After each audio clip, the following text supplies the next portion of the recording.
United States contradicts WTO Director General Ngozi Okonjo-Iweala says Nigerian economy in shambles.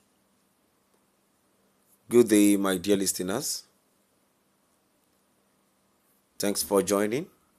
Here is another news coming to your listening ears as the United States contradicts WTO Director General Ngozi Okonjo-Iweala says Nigerian economy in shambles. Moving on to the full details, kindly please ensure you like, subscribe to this channel and share.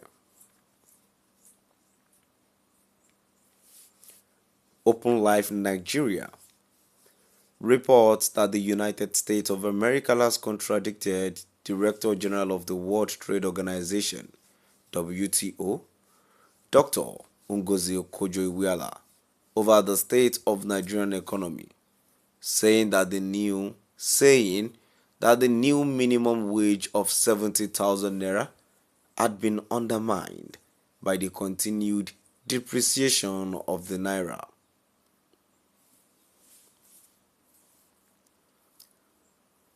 Ngozi Okonjo-Iweala had, on August 14, commended President Tinubu's administration's reforms by restoring stability to Nigerians' economy.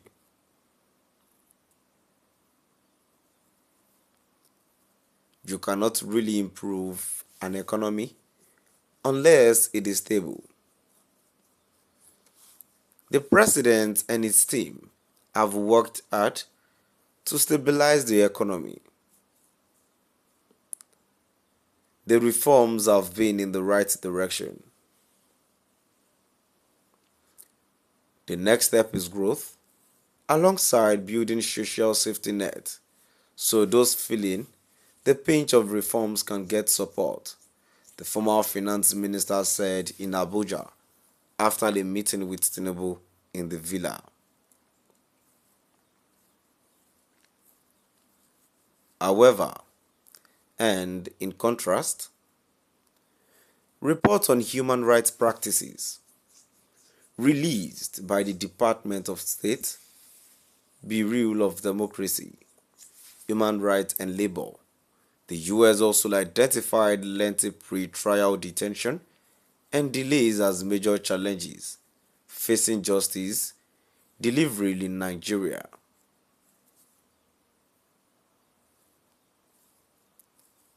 The report also said the new minimum wage of 70,000 naira had been undermined by the continued depreciation of the naira. It's noted that the new wage, pegged at about $47.90 per month, had lost its value due to the naira trading at over 1,500 naira to the dollar.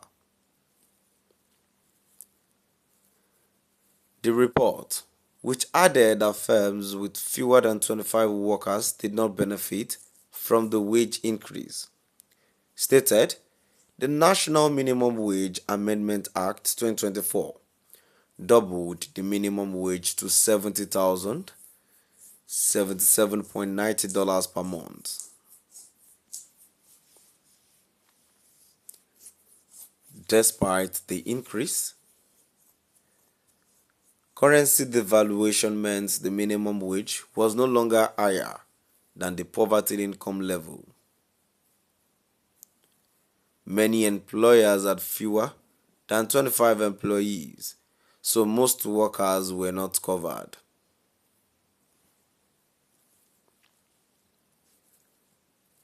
The law provides a national minimum wage for employers with 25 or more full-time staff, with exceptions for seasonal agricultural workers, part-time employees, and commission-based roles. The U.S. report further observed that some states had declined to implement the law, citing financial constraints, and also pointed out gaps in enforcement.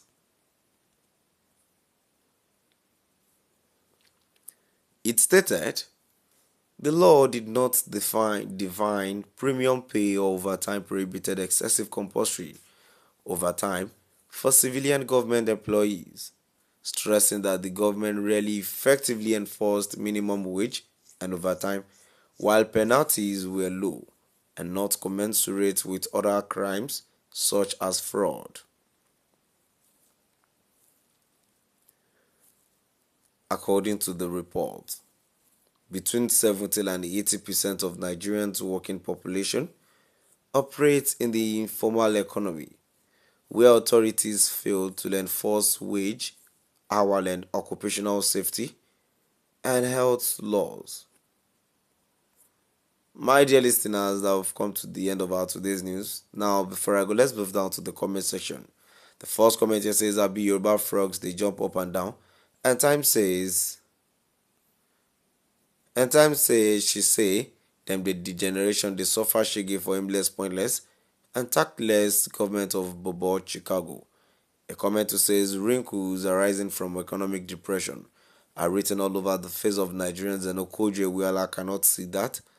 Another commenter says, this certainly a hatchet man's write-up. WTO stated something which had earlier been confirmed by Richard Quest on the CNN interview with Nigerian's Minister of State for Finance.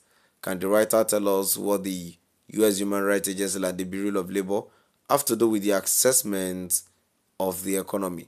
My dear listeners, now have come to the end of our today's news. Please do drop by